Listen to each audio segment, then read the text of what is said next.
arrêtez de voir. Le temps est venu d'écouter. Un nouveau monde se dévoile. Les émotions vous font peur? La chirurgie, c'est le nouveau sexe. Il s'éloigne à grands pas de l'humanité. Ce sera une révélation. Ce n'est pas très légal. Vous ne voulez quand même pas tuer votre partenaire? Il faut aller plus loin. Ce sont des légendes. Guide-nous jusqu'au... Le Festival de Cannes à l'honneur, forcément. Bonsoir Marjorie. Bonsoir Mohamed. Vous commencez fort avec cette bande-annonce, disons-le, clairement angoissante. Oui, bienvenue chez David Cronenberg, Mohamed. J'avais très envie de vous secouer, je vais y arriver un petit peu, tout comme il a secoué la Croisette hier soir. Plusieurs dizaines de spectateurs ont d'ailleurs quitté la salle devant la violence de certaines images. Et pourquoi? Parce que l'intrigue est assez tordue, si l'on peut dire. Oui, en fait, déjà, on est dans un futur apocalyptique, on va dire. La douleur, déjà, n'existe plus. Aïe. Et on suit l'histoire de Saul, qui livre des performances en public. Alors, c'est des performances un petit peu spéciales, car il se fait, en fait, tatouer, puis enlever des organes à vif, devant tout le monde. Alors, vous allez me dire, Mohamed, quel est le but de tout ça? C'est un peu la question. Eh bien, je laisse Viggo Mortensen, qui joue le rôle du personnage principal, nous répondre. Il y a beaucoup de réalisateurs qui essaient d'être provocants, mais il y en a très peu qui peuvent provoquer à la fois une réaction viscérale et immédiate sur le spectateur, et à la fois une réflexion intellectuelle sur le long terme. Je pense que les films de Cronenberg sont tous en avance sur leur temps. Je pense que dans ce film, il regarde sans sourciller son propre corps et sa propre mortalité, et il nous permet, si on veut bien le faire, de regarder le nôtre également, et de réfléchir aux conséquences du vieillissement, de la décomposition et de la mort, et de qu'est-ce que ça signifie tout ça. C'est inévitable. Mais je pense qu'on peut s'en amuser avec un grand sens de l'humour. Pour certaines scènes, j'étais bien content de ne pas être dans ma propre peau et d'avoir une fausse peau reconstituée. Parce que c'est évident que vous ne pouvez pas faire certaines de ces choses à mon corps et faire une deuxième ou une troisième prise. A second or third take. It's finished. Pas mal. Voilà, un film choc. Est-ce que Mohamed, Viggo Mortensen vous a convaincu de voir ce film ou pas? Franchement, le côté avant-gardiste, oui. Si j'entre dans la salle, par contre, je sortirai pas. Je prendrai sur moi.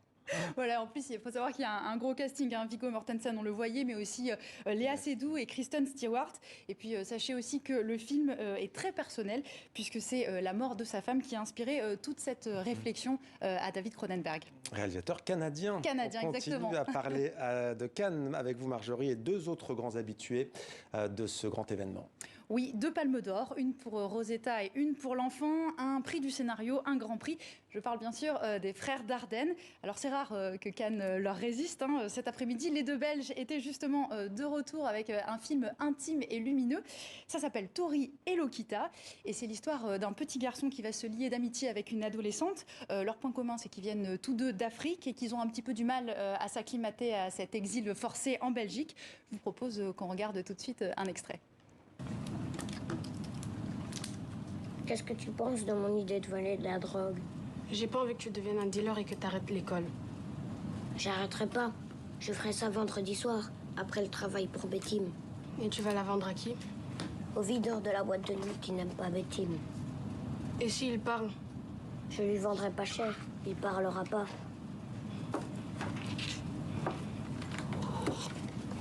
Tu veux du riz au lait? Oui. C'est quoi ton code? 21,80.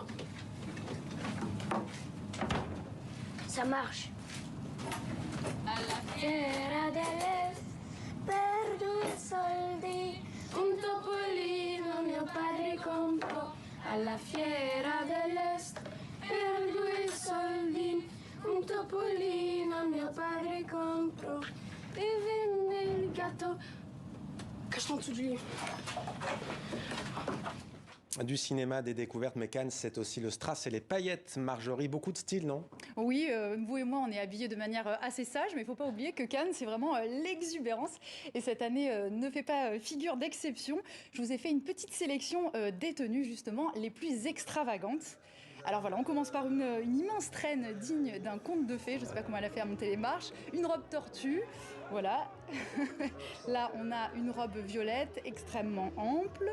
Voilà, robe rideau, on pourrait dire. Et voilà, une robe pour aller sur la Lune. Robe cosmonaute. Coucou maman. Voilà, et attention, Sharon Stone, je ne sais pas si vous la reconnaissez avec une robe un peu porcelaine. Et surtout, voilà, je ne sais pas si vous la reconnaissez, c'est Isabelle Adjani dans une tenue de petit chaperon noir. Et voilà, une autre Isabelle française. Alors là, comme ça a l'air très sage, mais voilà, attendez, voilà, toute de vert vêtue. Alors on est un peu entre la super-héroïne et l'insecte, hein, on sait pas vraiment, mais en tout cas ça fait son effet. Dit-on dans l'oreillette, peut-être d'un côté Fantomas, mais bon, puisqu'on est dans le cinéma. Demain, vous mettez laquelle, Marjorie? Moi je pense la première. La première, franchement, allez, voilà. C'est plus mon style. C'est vrai que j'ai déjà mis un nœud papillon par contre, moi c'était pas pour Cannes, mais c'était pour un journal le 31 décembre. Demain, on verra. Merci Marjorie, à demain.